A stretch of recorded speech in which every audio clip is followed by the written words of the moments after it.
ایک طرف ایران ہے جو صرف 2025 کے پہلے 7 مہینے میں 1.1 ملین سے زیادہ افغانز کو اپنی سرزمین سے نکال چکا ہے۔ دوسری طرف پاکستان بھی اکتوبر 2023 سے لے کر اب تک تقریباً 1.3 ملین انڈاکیومنٹڈ افغانز کو ڈیپورٹ کر چکا ہے۔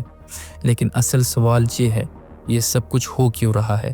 کیا اس کے پیچھے طالبان کا رول ہے؟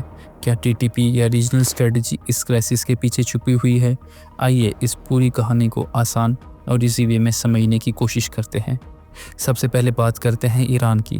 2025 میں ایران نے آفیشلی ڈکلیئر کیا کہ وہ 4 ملین انڈاکیومنٹڈ افغانز کو اپنے ملک سے نکالنا چاہتا ہے، اور صرف 5 ہفتوں کے اندر جولائی تک 11 لاکھ لوگوں کو ڈیپورٹ کیا جا چکا ہے۔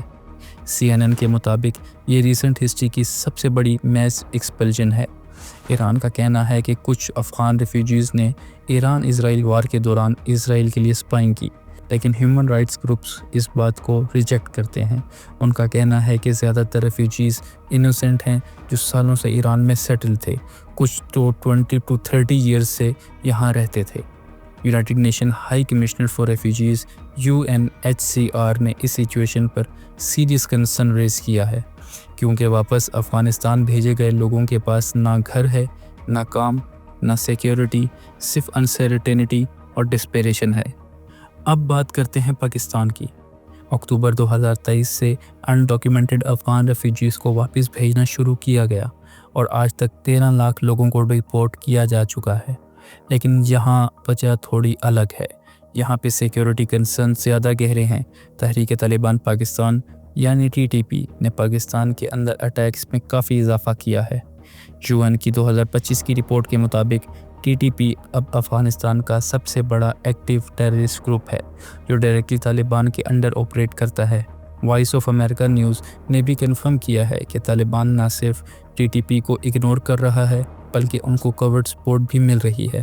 پاکستان کے آفیشلز کا کہنا ہے کہ TTP linked militants Afghan refugees کے ڈسگائز میں پاکستان میں گھسے ہوئے ہیں۔ اس وجہ سے لارج سکیل ڈیپورٹیشنز کا پروسیس سٹارٹ ہوا۔ اسی بیک گراؤنڈ میں مئی 2025 میں ایک امپورٹنٹ ٹائلیٹل میٹنگ ہوئی بیجنگ میں، جہاں چائنا، پاکستان اور طالبان لیڈ افغان گورنمنٹ کے فارن منسٹرز نے حصہ لیا۔ اس میٹنگ کا ایجنڈا تھا کہ چائنا پاکستان اکنامک کوریڈور یعنی CPEC کو افغانستان تک ایکسپینڈ کیا جائے اور ریجنل سیکیورٹی کوآپریشن کو مزید مضبوط بنایا جائے۔ چائنا چاہتا ہے کہ ریجن سٹیبل ہو تاکہ belt and road initiative secure رہے، لیکن TTP جیسے نان اسٹیٹ ایکٹرز اس ویژن کے لیے سیریس تھریٹ بن چکے ہیں۔ تو اب سوال یہ اٹھتا ہے، کیا ایران اور پاکستان صرف انٹرنل سیکیورٹی کے ایشوز کی وجہ سے یہ سب کر رہے ہیں، یا پھر یہ کسی بڑی ریجنل اسٹریٹجی کا حصہ ہے؟ ایران اپنے ڈومیسٹک اکنامک کرائسس، سینکشنز اور وار ڈراما سے اٹینشن ڈائیورٹ کرنے کے لیے افغان ریفیوجیز کو بلیم کر رہا ہے۔ Pakistan on the other hand Taliban پر پریشر ڈالنا چاہتا ہے کہ وہ TTP کے خلاف ایکشن لیں، اور ساتھ ہی ساتھ وہ چائنا کو دکھانا چاہتا ہے کہ وہ ریجنل سٹیبلٹی کے لیے کتنا سیریس ہے۔ لیکن ان دونوں ملکوں کے ایکشنز نے ایک بڑی ہیومینیٹیرین کرائسس کو جنم دیا ہے۔ بے گناہ لوگ، عورتیں، بچے سب سے زیادہ تکلیف میں ہیں۔ افغانستان جیسے آلریڈی کنفلکٹ ریڈن کنٹری کے لیے یہ ایک اور ڈبل ٹراما۔ اگر ہم آگے کا سینیریو دیکھیں تو کچھ پاسبل آؤٹ کم سامنے آ سکتے ہیں۔ پہلا، طالبان پہ پریشر پڑتا رہے گا کہ وہ TTP سے ڈسٹینس لیں، ورنہ ان کی ریجنل آئسولیشن اور زیادہ گہری ہو سکتی ہے۔ دوسرا، چائنا کا رول اور ایکٹیو ہو سکتا ہے۔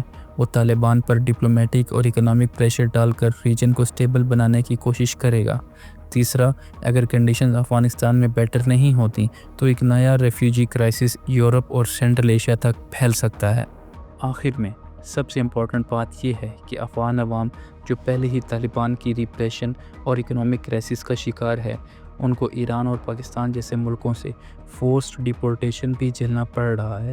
کیا صرف سیکیورٹی کے نام پر ہیومینٹی کو اگنور کر دینا صحیح ہے؟